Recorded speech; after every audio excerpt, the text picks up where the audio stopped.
গ্রামের এক গরিব মেয়ে, নাম ছিল মীরা। ছোটবেলাতেই বাবা মা মারা যায়।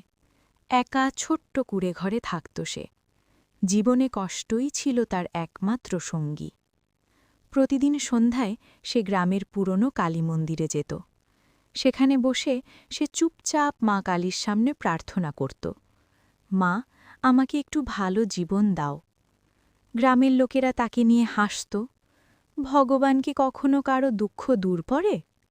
একদিন রাতে মীরা স্বপ্ন দেখল, মা কালী তার সামনে দাঁড়িয়ে আছেন, চোখে আগুনের মতো জ্যোতি, কিন্তু মুখে মায়া ভরা হাসি। মা বললেন, ভয় পাস না মেয়ে, তোর বিশ্বাসই তোর শক্তি। পরদিন সকালে মীরা ঘুম থেকে উঠে দেখে তার ঘরের সামনে একটি ছোট্ট থলি। খুলে দেখে ভিতরে কিছু টাকা আর খাবার। কিন্তু আশ্চর্য ব্যাপার, যতবারই সে নিঃস্ব হয়ে পড়ে ঠিক ততবারই সেই থলি আবার ভরে যায়। ধীরে ধীরে মীরার জীবন বদলে যেতে থাকে। সে শুধু নিজের জন্য নয়, গ্রামের গরিব মানুষদেরও সাহায্য করতে শুরু করে।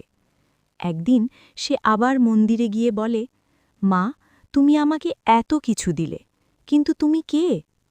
হঠাৎ হালকা বাতাস বইতে থাকে, আর যেন কেউ কানে কানে বলে, আমি তো তোর বিশ্বাস। মীরা তখন বুঝতে পারে, ভগবান শুধু মন্দিরে নয়, সত্যিকারের বিশ্বাস আর ভালোবাসার মধ্যেই থাকেন।